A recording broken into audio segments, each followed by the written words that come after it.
I'm going to tell you something that I'm just going to preface this by. This is not the most exciting class you're going to have. I'm sorry to say.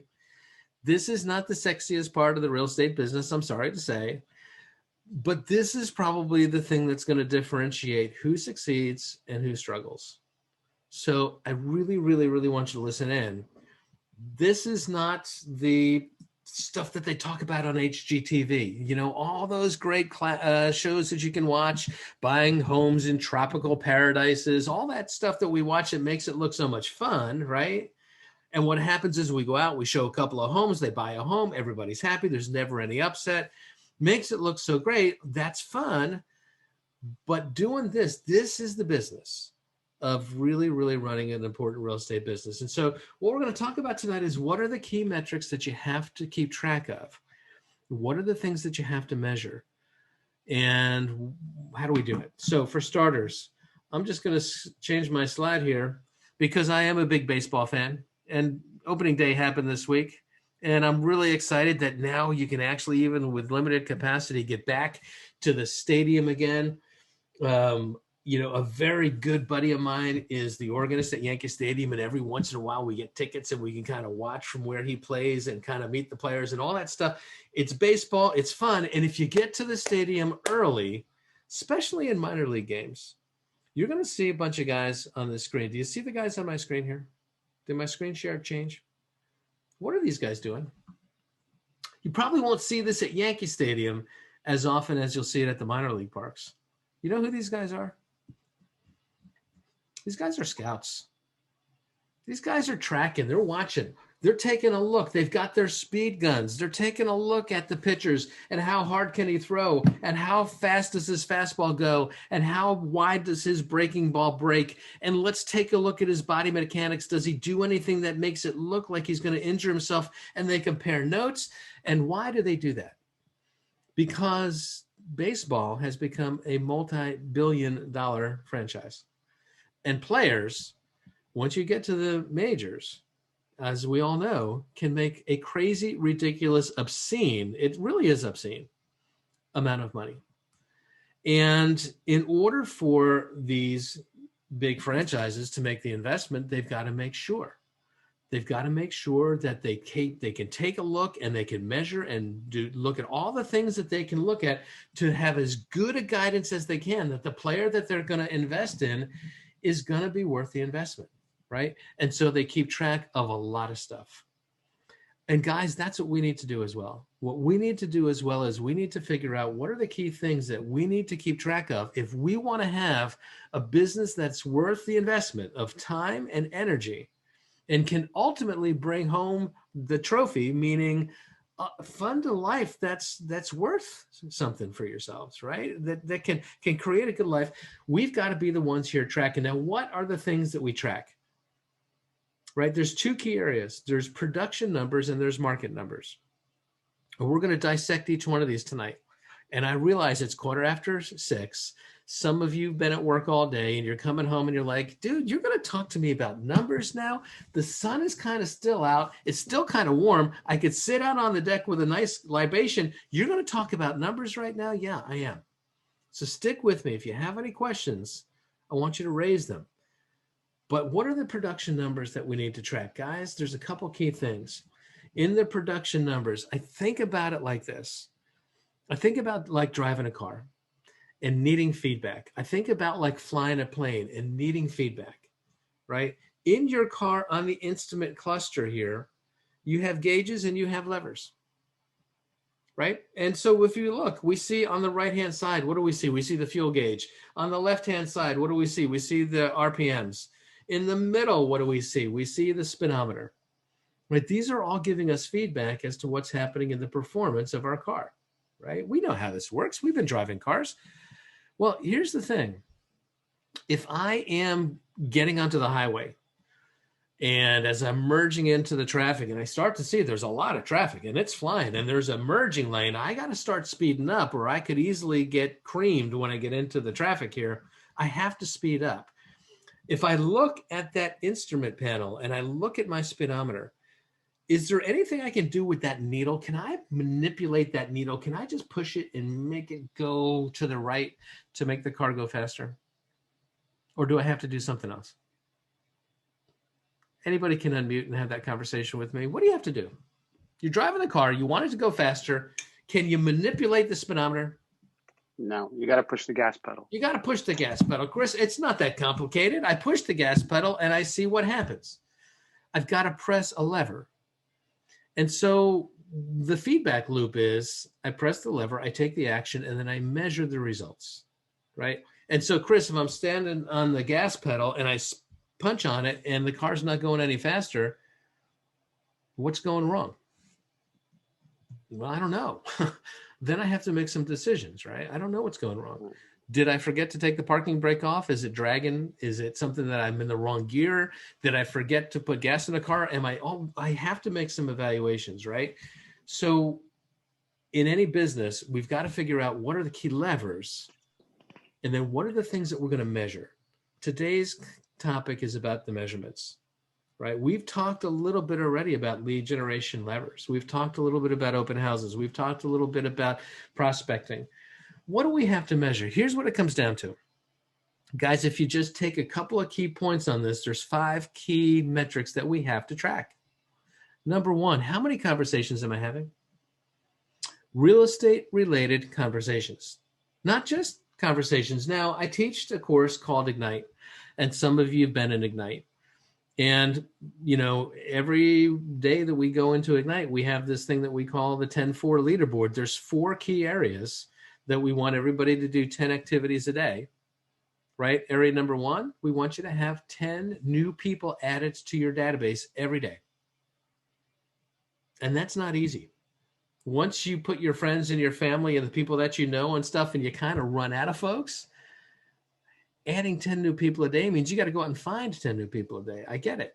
The other thing that we look at is how many real estate related conversations do we have every day? This is not just calling your friends and saying, hey, how are you doing? And what's going on? Those are fine. We want to stay top of mind, but we're talking about conversations that end in, do you know anybody that needs to buy or sell, or in some way or other gets into the topic of real estate where they know that you're in the business and you're having a real estate related conversation. And those are the things that we have to track. And not for nothing, I'm going to tell you this because some of you guys aren't on in the morning, but Leslie Block is on the top of that list a lot of times because she makes a lot of contacts. And she didn't always in the very beginning because she was somebody who said, I don't want to know what to tell people. And suddenly she's on the top of that leaderboard a lot. Am I right, Leslie? Yep. Yes, you are. Yep. And so here's, I'm sorry, I do call people out every once in a while. I'm sorry if I embarrassed you, but I hope I didn't. No, not at all. Here's the thing. We need to know how many conversations of real estate nature do I have to have before I get somebody that says, let's get together in a qualified either buyer's appointment or a qualified listing appointment. I got to know what that conversion rate looks like, right? Do I have to talk to 20 people before somebody is qualified and we get to an appointment, or do I have to talk to 100 people? The only way that we can run a business is if I know what that conversion rate looks like. So I've got to keep track. And it's not that hard. I just keep track of how many conversations did I have today, and I write it down. And then I keep track of how many qualified appointments did I go on today, and I write it down. And if I go 3 or 4 days or a week or 2 weeks before I get to another qualified appointment, I just figure out how many conversations did I have, and I figure out what that conversion looks like. How many conversations lead to how many appointments? And then here's the thing. When I go on a qualified appointment, either a listing appointment or a buyer appointment, I got to find out, do they agree to work with me? Right? Because sometimes they don't. Not every time. Just at 5:30 tonight, I got a phone call from an agent who's not on this call right now. And I won't mention what the agent's name is. But this is a person who's a rock star in their market, and they're going through a bit of a slump.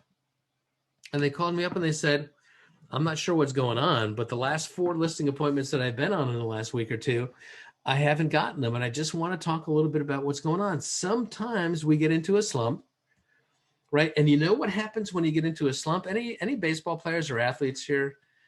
when you get into a slump, what happens is you start to press. You start to overthink. You get up to the plate and you're just like, I got to break out. I got to break out. I got to break out. And you press so hard that you don't break out, right? What I need to know is I'm not going to get everybody every time, but what is my conversion rate? Is it 50% of the time do they hire me? 70%? We got to keep track. And then when I get them to hire me, can we get them into a contract? If you hire me to list your home, do we get a buyer to make an offer that we accept? If we working with you to represent you on the buyer side, do we submit an offer that gets accepted? And guys, I know it's hard. Working with buyers right now. Anybody working buyers right now? Quick show of hands. How many people have buyers that you're showing properties to? Okay, a couple of hands. How many are hearing stories that with the inventory levels being this low and everything going into multiple bids, it's tough to be a buyer's agent right now? Anybody hearing that? One of my friends who is a top coach in another part of the country, I shared this in this morning's Ignite class. She posted a meme yesterday of 2 different Barbie dolls. It was listing agent Barbie spring 2001, and there was Barbie with the perfectly coiffed hair, and she had the tan, and her teeth were pearly white, and everything looked great. And then there was buyer's agent Barbie 2021. And that Barbie looked like she had been on a bender, man. Her hair was all a mess. It's like she had a black eye. She was a little beaten up. It's hard right now. And it's not necessarily even anything about your skills entirely. It's just that, you know, in this market where there's sometimes 3, 4, 5, 20 offers on a property, not everybody's going to win it. And how well do we position our buyers to get an offer together that gets accepted? That's something we need to know, right? How many agreements do I have to have? How many clients do I have to get one under contract? And then the final is, once we get a contract, does it get to a closing table? Kudos to Kelsey, because it did, right? Do you know what the fallout rate is? Anybody want to hazard a guess of what % of the contracts that get through attorney review don't make it to the closing table? Anybody want to guess? 80%. How much? 80.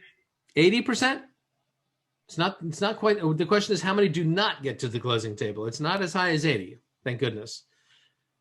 30? It's closer to 30.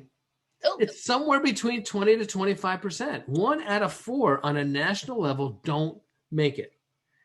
And there can be a lot of reasons. Why do you think? We have an offer and acceptance between parties. We've got a seller that wants to sell, a buyer that wants to buy. We get it all the way through the attorney review process. It's now fully binding. What do you think could happen that could cause that deal to not close? Any ideas? Inspection. Yeah, inspection issues, right? That could be one, right? We inspected the house and suddenly we found that not only do you have termites and a leaky roof, but you also happen to be built on an ancient Indian burial ground and there's ghosts in the attic. We can't buy this house, right? That could happen. What else? The buyer's mortgage doesn't get approved. Buyer's mortgage doesn't get approved because possibly we didn't necessarily vet them well enough, right? Maybe it was a lender who didn't really qualify them. You guys remember last Monday night, I told you I was going to go out and review offers for a listing that I had recently taken when the class ended. You know, here's what happened. God's honest truth. Can't make this up. 3 offers, all of them over ask. It was a good night for our sellers, but here's what happened. We had relocation buyers who were being transplanted from Michigan to New Jersey. It was one of the offers. And they were being transplanted to move with, I don't remember which company. But here's what happened. They put in an offer and the lender, the financial letter that they had, only did a cursory pre-qualification, meaning they talked to them and they asked them, how much money do you currently make in your job? How much money is the company going to pay you in your new job? They asked them, but they never looked at any documents. They never looked at pay stubs. They never looked at bank records or tax returns. That is not strong enough to be taken seriously in a market like this, right? And these were buyers who came all the way from Michigan, and that's what they put in. You can't make this up, right? So here's the thing. Not all of them get to the closing table. Sometimes it's an inspection issue. Sometimes it's a financial issue. Even people that are well qualified, things happen, right? I remember one time I had a property that we were just about to the closing table, right? Here's what happened. Sold their house up here in Union County where I live. Berkeley Heights, I think, maybe Basking Ridge. I don't remember.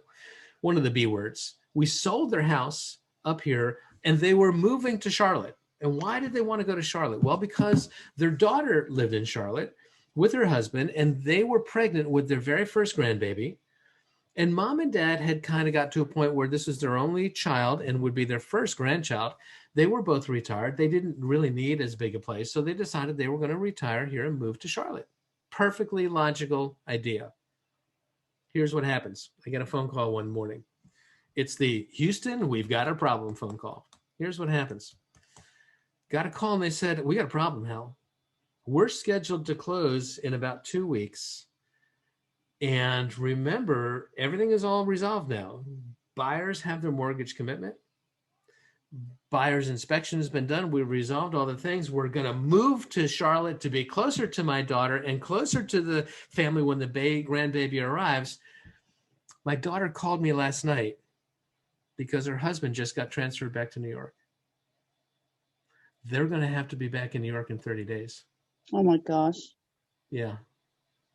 We don't want to be in Charlotte if they're not there. We've already committed to buy a house in Charlotte. We've already committed to sell our house in Berkeley Heights. Houston, we've got a problem, right? And you know, these things happen. And as it turned out, we talked to their attorney. They did eventually cancel both contracts and they paid a price. When you breach a contract, there's a penalty to be paid.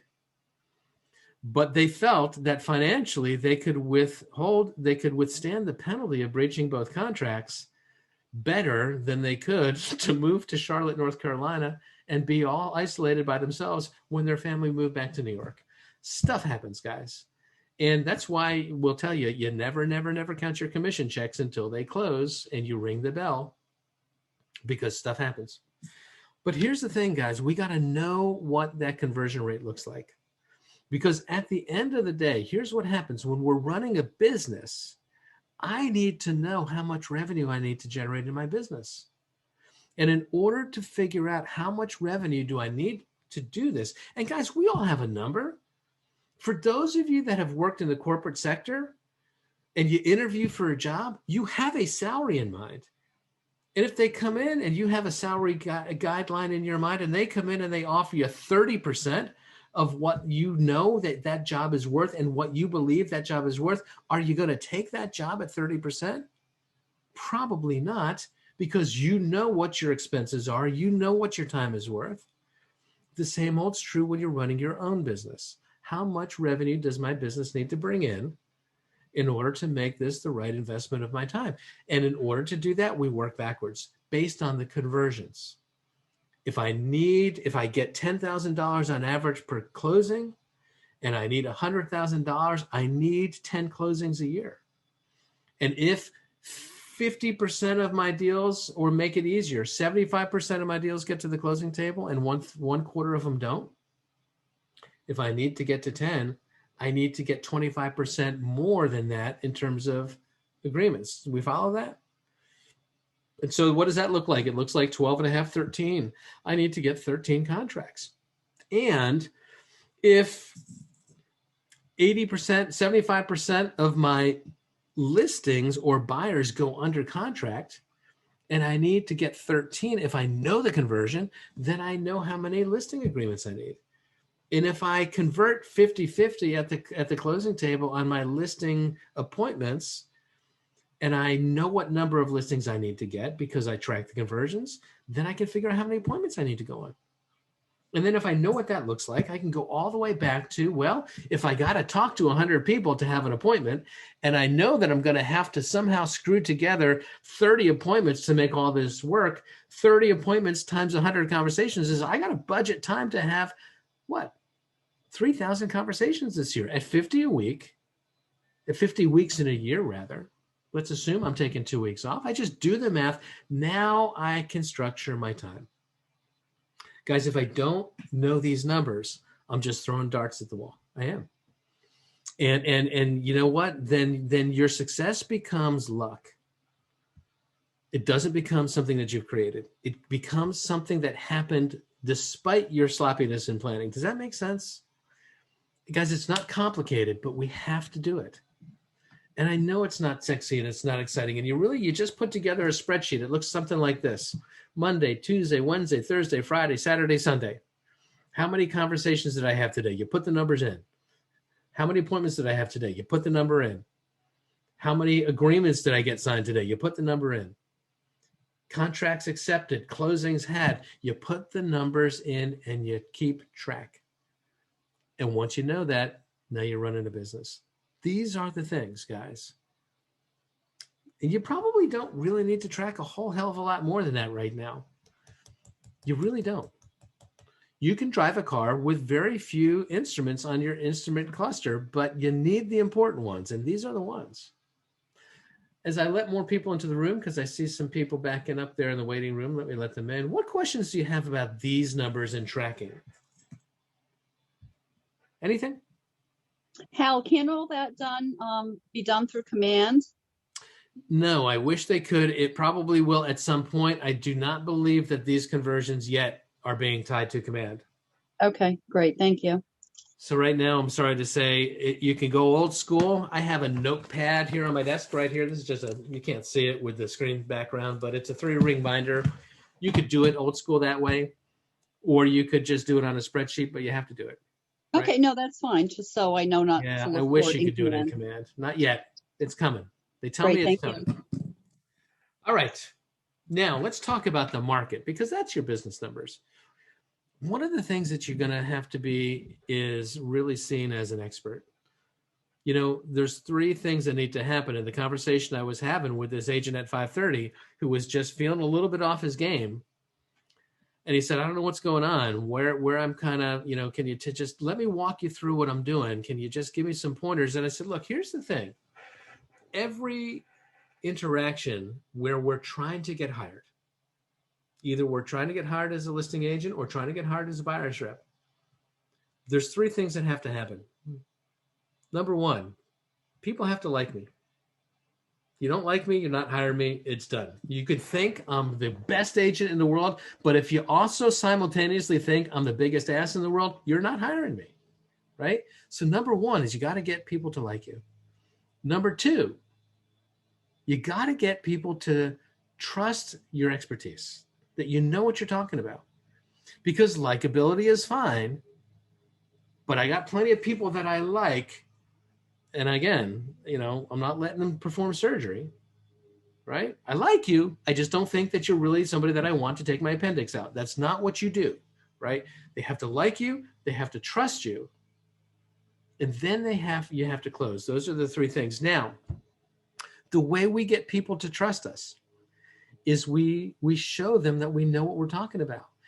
And part of the way we get people to trust us is that we have a track record of success. And the more you do this, the better you get. But even if you haven't succeeded with a lot of closings yet, if you can interpret the numbers, Gary Keller always says, you want to be seen as the economist of choice in your marketplace. You want to be the person who can interpret what's going on so that people can make better decisions. Right? Keep in mind, the way that we influence people is to communicate in a way that brings clarity to their thinking so that they can make a decision. We trust that people will make good decisions if they understand the environment. So what do we have to know in the environment that we can communicate effectively so that people can make good decisions? Let's walk through the key numbers. Number 1, active inventory. How many homes are on the market? And right now, is that number high or is that number low? What do you think? Low. Low. Low. Low. Low, low, low. Let's all say it together. 1, 2, 3. Low. Low. Low. There are more realtors in New Jersey today than there are homes for sale in New Jersey today. Put that in your pipe and smoke it for a minute. There are more real estate agents than there are houses for sale. We are at the lowest level of inventory that we have been in New Jersey since we've been keeping records in New Jersey. That is a real challenge. And yet, what people need to understand is they need to understand in perspective. Let's talk about that. How many active homes are there on the market today? Any single data point is good, but a data point is only meaningful in comparison to a second data point. And we need to develop trend lines. Today, in my town of Westfield, I believe there's 54 homes for sale. How many were there last week? How many were there last month? How many were there last year in the same month? Those are data points that can show comparisons. Today we've got 54 homes for sale in town. In the same month last year, we had 95. That gives them a perspective that, wow, that's way down, right? So that's one of the things that we have to keep track of is how many homes are for sale, right? What do you think would be another one? How about this one? Under contract inventory. Now, why do you think that's important? Let's talk about, I understand why actives is important. We need to see how big the available market is that we can buy homes in or sell homes in. Why is under contract important? Any ideas? If you had to guess, somebody take a wild guess. Why do you think I would want to know how many homes already went under contract that just didn't close yet? So That shows activity. not to show them. Well, to know not to show them, for sure. But if I'm going to take a listing, why would that be important to a seller? That shows activity. What's Shows going on? activity, right, Damien? Absolutely. I want to know if I'm going to go fishing in the morning, if I'm going to get up at 5 o'clock, and I'm not a fisherman, but if I was, and I was going to get up at 4 o'clock and go out, are the fish biting today or are they not biting? That's important to know. And we're going to turn that data into a calculation that we call absorption rate in just a minute. But I want to know, this is how many homes there are in the market. How many are under contract, right? How about this one? Sold inventory. How many properties have sold, right? That's another important one. Again, keep in mind that any data point is good, but a trend line is better over time where we can compare data so that people can see and interpret, right? What I would encourage you to do, just on trend line data, guys, I would encourage you to do this. I think you want to track your numbers, these key numbers we're talking about here, every 2 weeks. Once a month is probably not enough to get a real feel for the dynamics of a market. Once a week is probably a little too OCD for me. We don't need to keep that close, but maybe 2 times a month gives us a really good snapshot. And what I would encourage you to do is put it in your calendar. Set a reminder in your phone, whatever you need to do to remind yourself to do it, 2 times a month. Do it at the 1st of the month and the 15th of the month, or maybe the 15th of the month and the 30th of the month. I don't care when you do it. But if you don't put a reminder in, you're going to not do it. You're going to forget. You're going to get busy. It happens to all of us. Or you will remember, but then what happens is I took the first data point at the first week of the month, and I took the second data point like all the way at the 22nd of the month. And now it's too much time. Put it in your calendar twice a month, right? And just track this. Median sell price. Now, real quick, for those of us math majors here, and I was not a math major, what's the difference between median and average? Because that's important to know. We talk about the median sell prices a lot in real estate. We're not talking about the average. What's the difference between the two? Anybody remember? Median's just the middle, and then average, you have to add them all up and then divide it by the number that's sold. Yeah, and you know what happens, Liz? Sometimes what happens is you can have a real outlier, right, that can screw up your averages. Finally, that $17 million house on the hill was on the market for 7 years. When it finally sold, and there's 5 houses that sold that month, 4 of them were $500,000 each, and one was $17 million. When you take the average, it looks like the average sale price in town was $4 million, and it just wasn't, right? The median is rank order them top to bottom. What's the middle one? And we want to know what's the median sale price. What's the median price of the actives? What's the median price of the solds? What's the median price of the under contracts?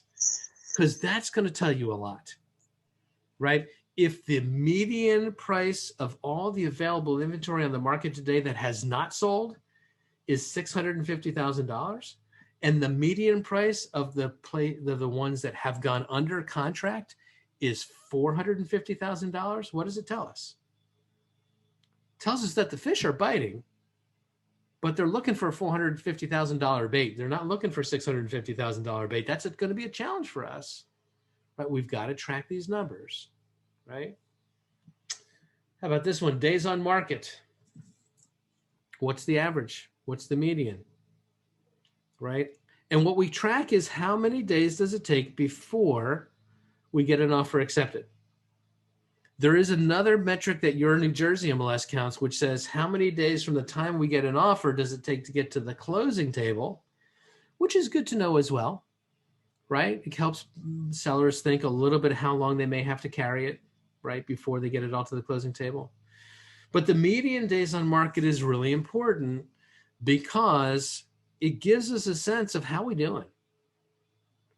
And one of the things that you want to just keep in mind, guys, I just want you to keep in mind your mindset as a listing agent always is to always try to price and position the home so that you're next. Of all the available buyers in the buyer pool, you want to be the next one sold. Always, always, always. We take listing agreements sometimes for 6 months. We take listing agreements at certain high price points for a year. I don't want to sell this house in 6 months. That is way too slow. Why? The longer it takes to get a buyer to get an offer that we accept, what happens the longer it takes is the market rejects it, right? Real estate is a perishable item, just like fish, just like bread. Imagine going to the fishmonger and saying, you know what? We got a really good price. We got this half price sushi today. We couldn't sell it at lunch, so we're going to give it for half price. This is last week's sushi. Who wants it? We'll give it at a quarter. I'm not eating last week's sushi. Thank you very much. I'm not doing it, right? The longer it takes, the worse it is for our sellers. And so we want to know, what does that median look like? Guys, the sweet spot here, I think we talk about it here in this slide. I'll come back to list to sell in a second. The sweet spot is 30 days. You want to be positioned in the market so that you are under contract in 30 days. That's what the data tells us. If you've priced it right for the market that you're in, whether the market is hot, whether the market is cold, you should expect to be under contract in 30 days. And I know that you took the listing for 6 months. Don't wait to get a price reduction. If the market isn't responding in a 7-day window or a 10-day window, reposition. I'm not waiting too long, right? I'm getting it right quickly while there's momentum. Median days on market, we need to track that, right? List to sell ratio. What does that tell us? Who can tell me what list to sell ratio talks about? Anybody? Jennifer, Damian, Glenn, anybody? What's list to sell ratio?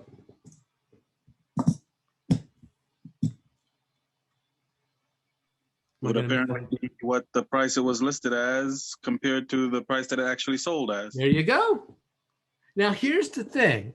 There's 2 different list to sell numbers that we have to keep track of because the agents can be sneaky.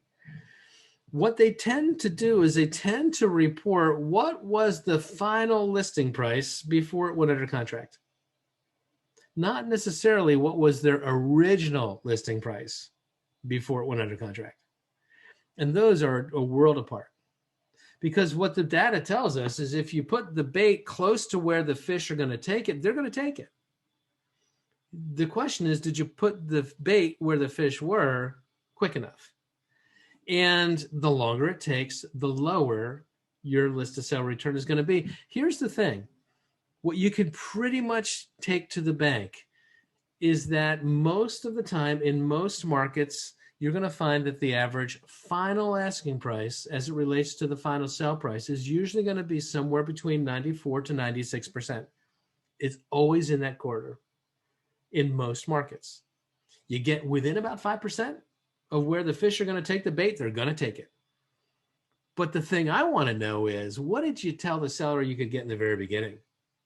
And how far off of that number did you have to come before you finally got it sold? Because what we know is the further wrong you were, the longer it took, the less money they're going to make. And so you want to keep track of, in your business, what was my original asking price versus what was my final sale price. And I want to show folks that I get it right out of the gate, that I don't have to build in lots and lots of time price adjustments, that we get your property sold in 3 weeks and we get 97% of the asking price, and we don't need to make any foolish adjustments. We get it right out of the gate. That's what you want to track. Original listing price to final asking price. When you do the stats in your MLS, keep in mind, I believe the New Jersey MLS tracks what is the final asking price on average as it relates to the final sale price on average. That stat is okay, but it's not as meaningful as what was the original asking. You see the difference in those two? You always want to protect in your business your key list to sale ratio numbers. You don't want to be known as taking an overpriced listing, because what's going to happen is your final sale price as it relates to your original asking price is going to be low. It's going to be 85%, 88%. Yeah, I got it sold. But here's what's going to happen. An agent who's a little bit stronger in the numbers is going to come and they're going to compete against you. And they're going to say, you know what?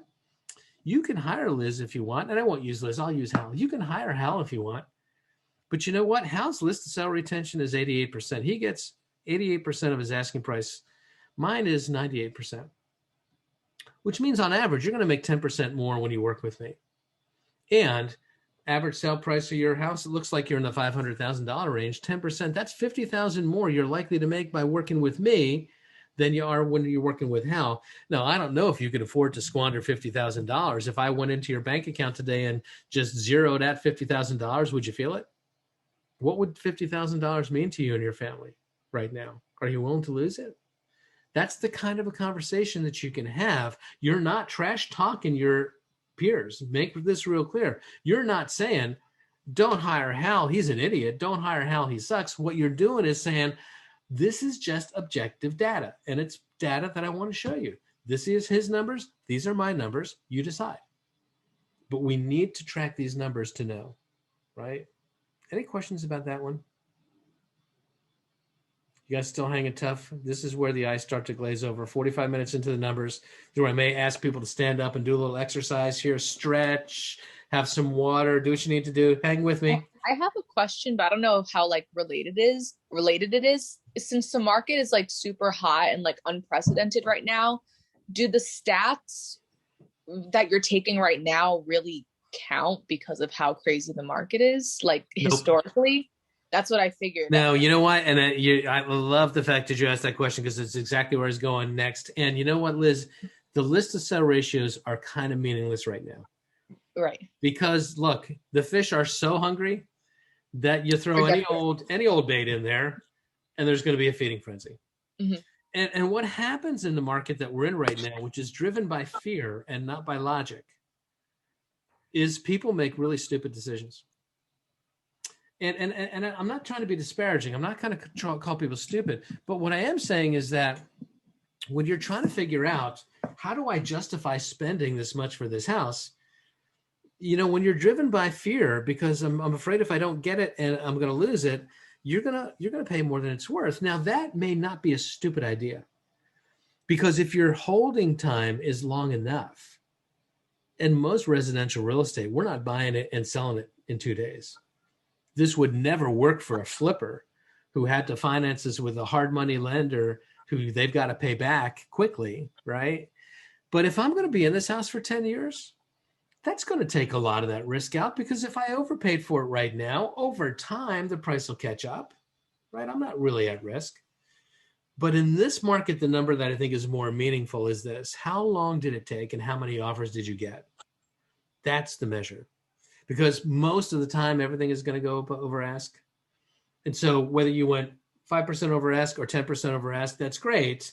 Many sellers who are afraid that the property may not appraise are not necessarily going to take the highest offer if they're concerned about appraised values. They may take the one that they think gives them the best chance of appraising and getting done, right?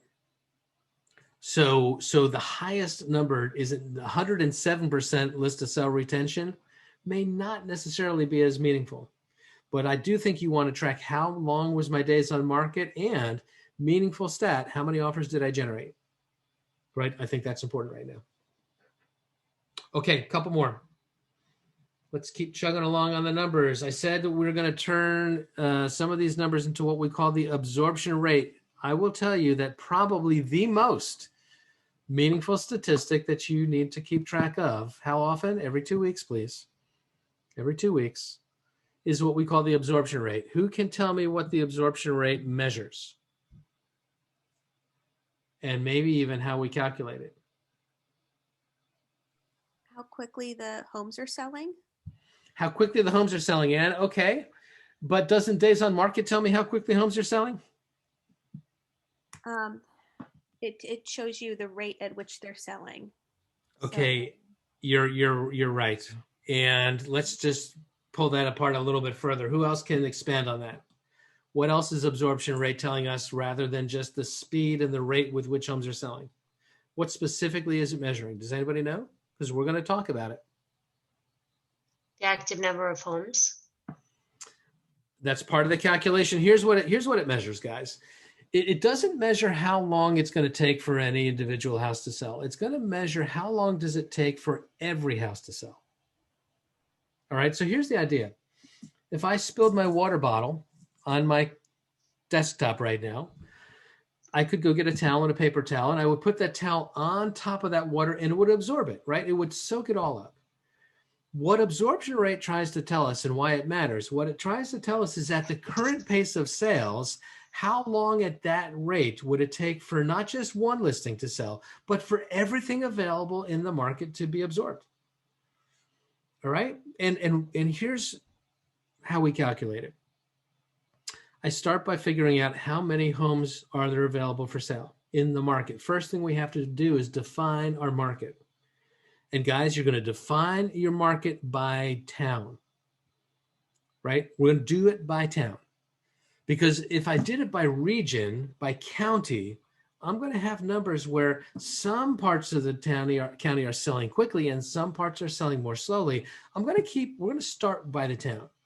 I'm going to figure out how many available homes are there for sale in town. And if there's 100 homes for sale, the next thing I want to do is I want to divide it by how many homes went into an under contract status in the last 30 days. How would you figure that out in the MLS? How would you figure these things out, guys? You know how to do this on the MLS? Yes, no, maybe?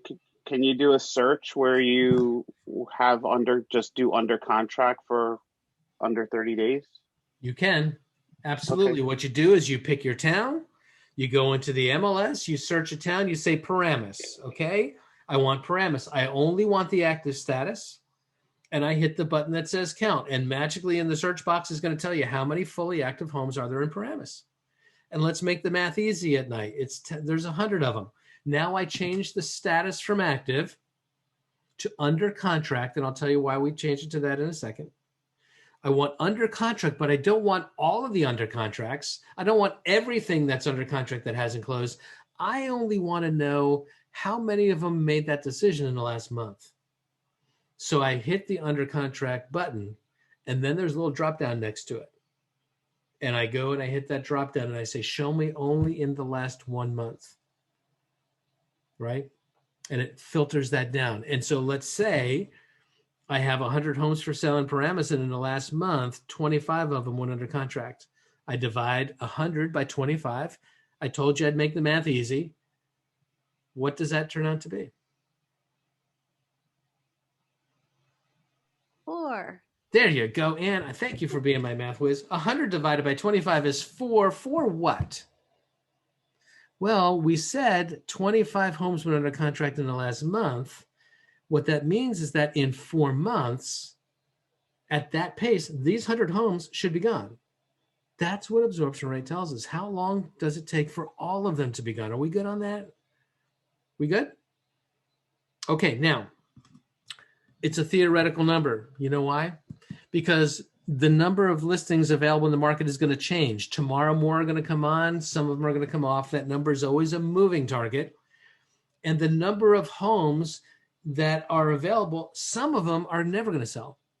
Some of them are just a 3-alarm dumpster fire, man. They are such a mess. They're so overpriced. Nobody's going to buy them. And so the thing we have to understand is it's a theoretical number. However, why it's important is it tells us something really critical. Is it a strong buyer's market? Is it a strong seller's market? You want to think about absorption kind of like a seesaw. Imagine that this clicker, which you can sort of kind of see, is a seesaw. It goes this way, it goes that way, right? At the middle point is 6 months of absorption. 6 months, and you can write this down, just keep in your brain. 6 months of absorption is what we call a normal, healthy market. When we have that level of demand, that it would take 6 months before everything was sold, that's a market where demand is still pretty good. Home prices are still going up, but they're going up at a normal number, a sustainable number, maybe 3 or 4% a year, a nice healthy growth, not a crazy growth, right? When the numbers change, because seesaws never stay balanced forever, right? If you go past the playground and you see the seesaw, it doesn't stay perfectly balanced. It's leaning one way or the other all the time. Which direction is it leaning? Is it leaning lower numbers or is it leaning higher numbers? Because that's going to tell us something really important that both buyers and sellers need to understand in order to figure out how do they maneuver in this market. So if the absorption rate goes lower, 100 homes for sale, not 25 of them went under contract, that would give us 4 months of absorption. 50 went under contract in the last month. That gives me 2 months of absorption. Is that better for sellers or better for buyers? What do you think? How many people say that's really good news for the buyers? Raise your hand. How many people think that's really good news for the sellers? Raise your hand. How many people say I'm not on camera, so I'm not going to raise my hand, and you can't tell me what to do, right? Here's the thing. The lower that number goes, the more it favors the seller. What it's telling us is things are selling really, really quickly, and there's a lot of demand for what you got. And if everybody wants what you got, you can hold out and you can get a good price. When the numbers go higher, it goes the other way, right? If absorption goes to 8 months and to 10 months, what it's saying is, look, things are not selling that quickly. Seller, if you really got to get to Florida, you may have to come off of your price a little bit in order to get this done. And that's really critical to know. And I'm going to tell you something, guys, right now, our absorption rate is crazy. Just like everything else in our market right now, it's a little bit crazy. In 2008, right before we had the collapse of the economic, market back in the big last recession, which was created by the housing market. We all know the story. If you haven't watched the movie, The Big Short, go watch it. It spells it out pretty well as to what happened with all these mortgage-backed securities and all these unsecured loans. When we had that crazy run-up market, we had absorption rates that were really low. They were like 3 months on average. In 3 months, all of the inventory would be gone. That's a really low number. Does anybody know what it is today in New Jersey? With the inventory levels that we have today and the demand that we have today, the average absorption rate in the entire state is not 6 months. It's not even 3 months like it was in the crazy market before the economy blew up. It is 1 month. One. In 30 days, one could reasonably expect that every home for sale in New Jersey is gone. That's the market we're in right now. And if that's the market that we're in, that's really important information for sellers to know because it guides their pricing. It's really important information for buyers to know because it's going to have to guide their strategy. And so what we need to do, guys, is we need to track this number. How often? How frequently? 2 weeks. Every 2 weeks. Just track it. Just go to the MLS and say, okay, Paramus, how many actives today? How many under contracts in the last 30 days? This is my absorption rate. 2 weeks later, do it again. 2 weeks later, do it again. And what begins to happen in a few weeks, we start to establish a trend line. And that gives us the ability to consult, because I can start to kind of guess where things are going when I see a pattern form, right? 2 months ago, the absorption rate was 4 months. 1 month ago, the absorption rate is 3 months. This month, it's 2 months. What do you think it's going to be next month? Well, if the pattern holds, it would keep going into that same direction. The only way I know that is by tracking these numbers, right? Now, the last thing on absorption, and we're going to start to wind this down.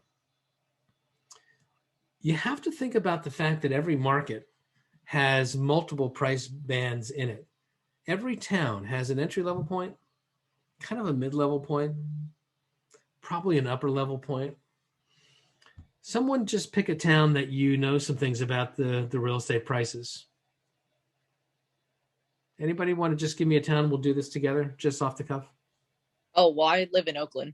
Okay, Oakland. If I was going to buy a house in Oakland and I was an entry-level buyer, this is my very first house in Oakland, what would be kind of the entry-level price point that I could buy a starter house for in Oakland? And where would that entry-level price probably start to cap out? Honestly, we're pretty expensive here, so I would say it doesn't, 4. and that's important. It doesn't matter. There's still going to be multiple markets. I mean, there are some houses in like West Oakland that are in the high 3s, but I would say 4 is like the lowest, really. All right. So if maybe we would even go to, let's say, 4.5, if 450 would be kind of the top of the entry level market. If I had that house that was for sale for 4.25 and I wanted to stay in town and not move my kids out of the schools, but I wanted to step up into a bigger house, what am I looking at now? 450 is the walking away number. What's the next range that I have to be ready for? 5 and up. 5 to what point? 5 to 6. You can get a nice house.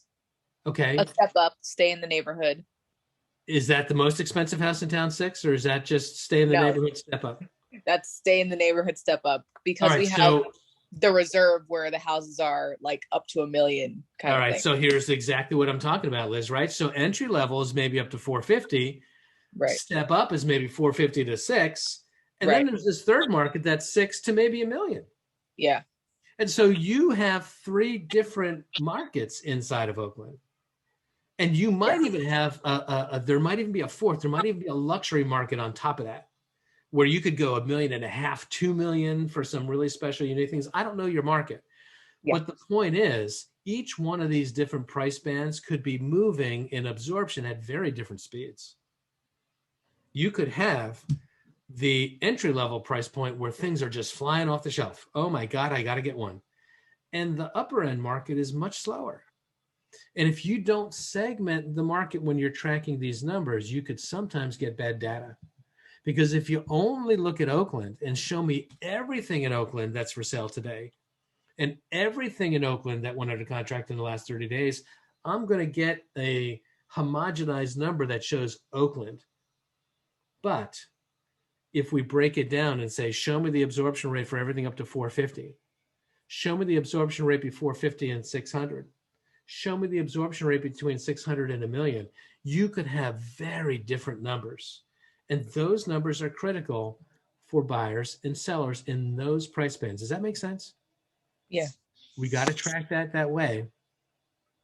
I remember a couple of years ago, I was working with Jen Parsekian, who was at that time the broker in Ridgewood. Some of you may know Jen. And she was trying to price a Ridgewood house. She's a top Ridgewood agent. And she's saying there's just something about this part of the market. She had a house that was kind of $1.2 million-ish. There's something about this part of the market that feels a little bit sluggish right now.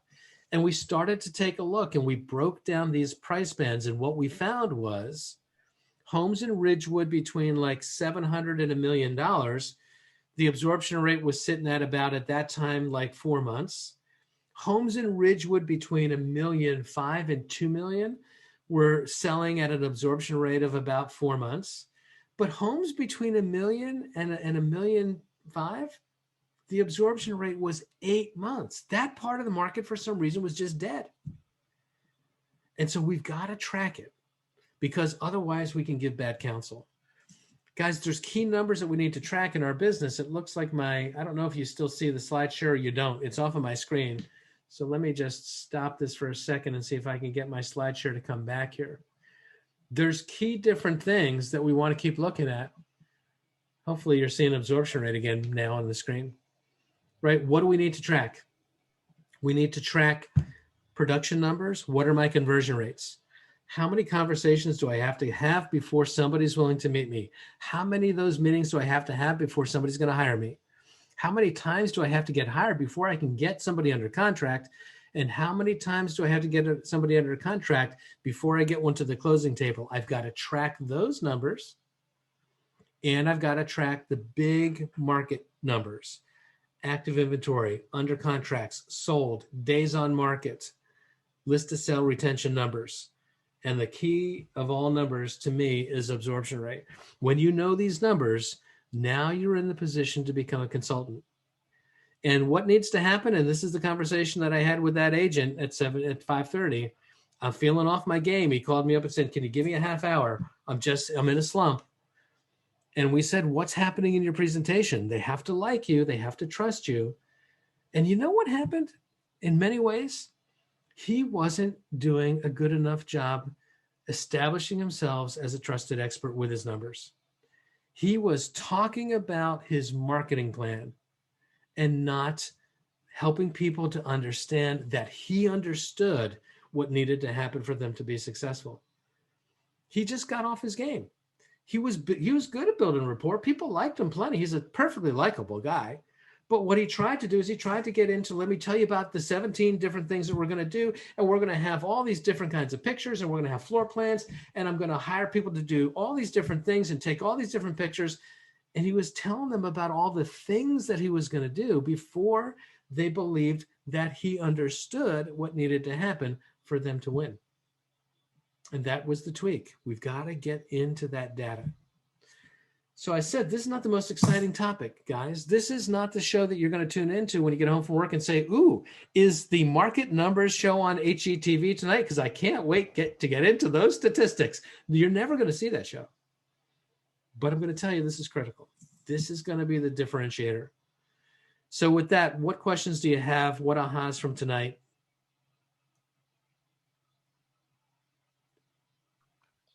Anything? Hal, when you do the full-time Ignite, Yeah. do you go over this again on the full-time Ignite? We go into some of these numbers in Ignite for sure. Yep. This is the question. Do we review these numbers this way in the Ignite class? Is that what you're asking, Lise? Yes. We don't actually go into them quite as deeply as we did tonight in Ignite, to be honest with you. Tonight, for you guys, it's just all meat and potatoes at night. Right? Now, this is going to be recorded, and it will be up on the YouTube channel, just like all the classes before it, with the exception of the first one when I was a knucklehead and forgot to record it. But they're all up there. If you want to go back and watch this again, okay, great. It should be up on the YouTube channel by Wednesday morning. Any other questions? Okay, great. Thank you. You're welcome. Any other questions? Going once, going twice? I feel like knowing the market stats is good, but since it's such a seller's market, like I have some people that are looking to buy and these numbers are scaring them away. Yeah, and you know what? They're scary. That's why. Yeah. Like my sister wants to buy and she's just sad. Look, I'm going to tell you something, guys. I hear you. And one of the challenges for us is we don't make the market, but we interpret it. And the way we use these numbers is to inform our game plan. And this is going to be a bit of a reach, but stick with me on this. I came out of healthcare, guys, and I spent over a decade in oncology and hospice care. When you work in oncology and you tell people that they've got a very funky cancer diagnosis, that is never good news.